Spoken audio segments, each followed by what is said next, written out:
Hello everyone, thank you for coming today. Thank you for being a part of my college journey. I am in a communications course and I have to make several speeches throughout this course. And this is the final one for this class, so we won't have to do this anymore. I want to thank you all for being supportive and helping me out, though. I appreciate you all very much, so thank you. Thank you. I want to start today's speech off with a quote by Dr. Carolyn Leaf from her book, Switching on Your Brain. You cannot control the events and circumstances of your life, but you can control your reaction to the events and circumstances. I want to make you aware of a tragedy that is taking place in our society. People are being sex trafficked in our everyday lives. And this crime has many names. Human slavery, sex slavery, and I'm sure there's many more that maybe we aren't aware of, but those are the few that I do know. And today I just want to talk about some specific points with you. What is sex trafficking? This crime is happening in America. How can this crime be stopped? What you can do to help put an end to this crime. What is sex trafficking? Someone that is coerced or forced into a lifestyle of prostitution.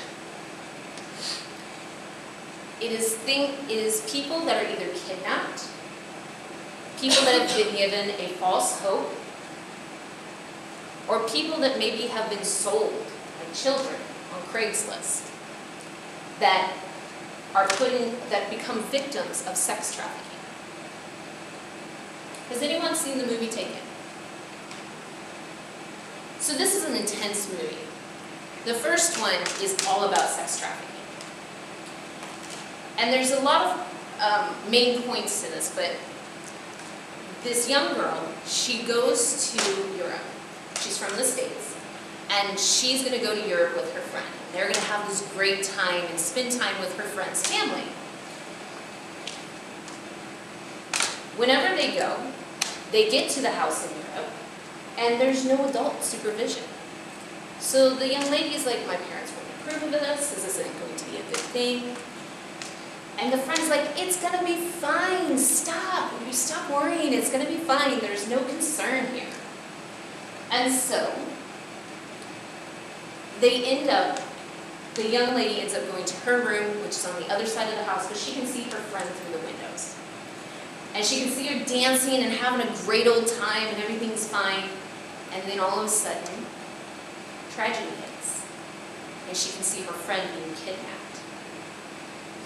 So immediately this young lady gets on the phone with her father and says, this is what's going on, what do I do? So he gives her instructions and she goes underneath her bed and she hides. But eventually, they find her and they kidnap her as well. These two girls get sex trafficked, are victims of sex trafficking. There was one main point of this movie of where the father has come over. He is trying to find his daughter. And he goes to this area, and it's all these tents. And there's all these men like going in and coming out. And he goes to this area, and he pays, and he gets into this area. And he opens one of the tents, and there's a girl there. And she is blitzed out of her mind. Because that's the way that it works with people that are trafficking young women and men into this lifestyle. They get you addicted to drugs so that you will do what they want. And then that way, they make sure that you continue to operate in prostitution.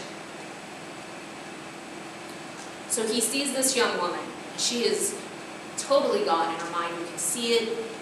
And he is mad because now he really wants to find his daughter.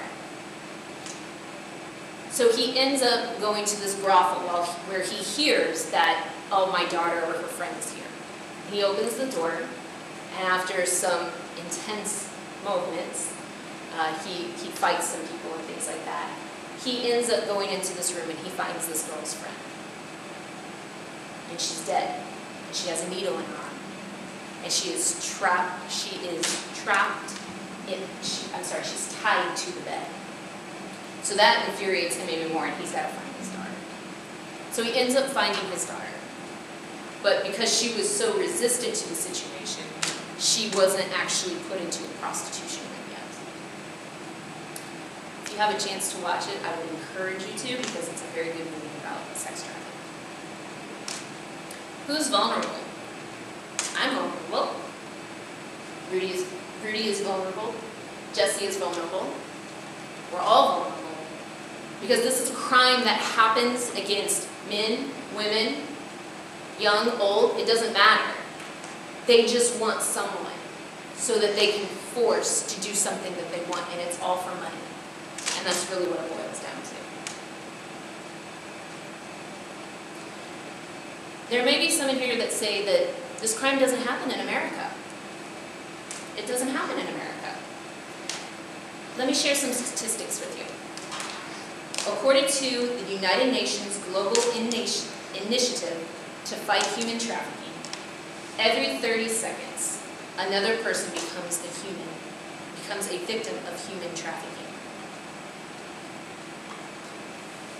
27 million people are sex slaves, according to the A21 campaign.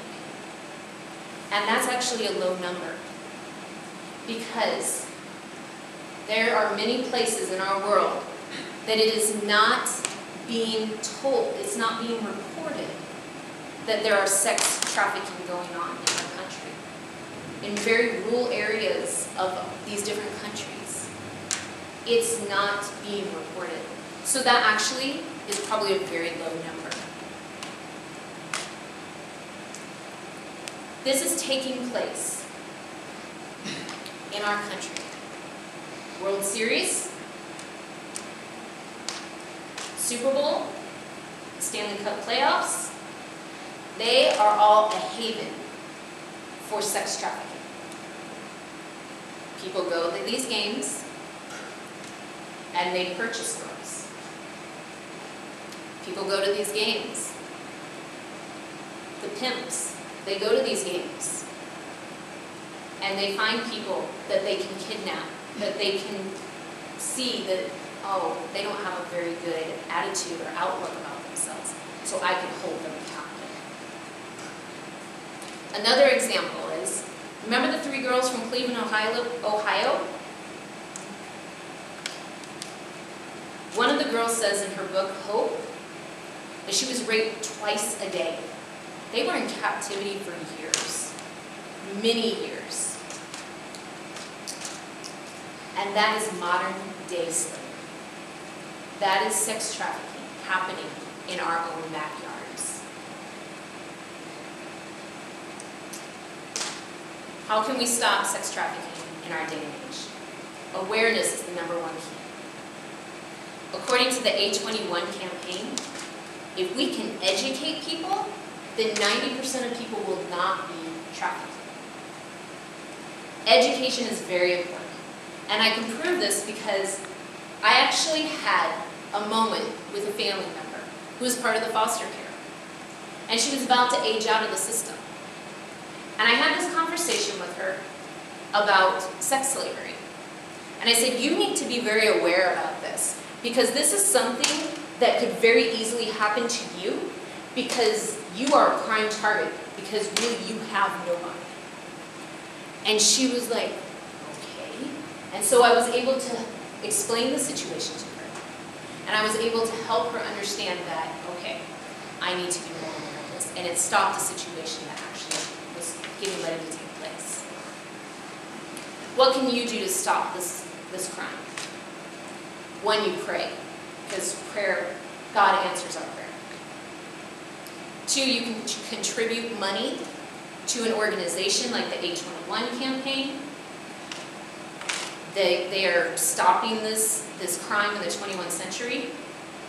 Or just being aware of your surroundings and of people, of what's going on. There's phone numbers you can call if you think someone's trafficking.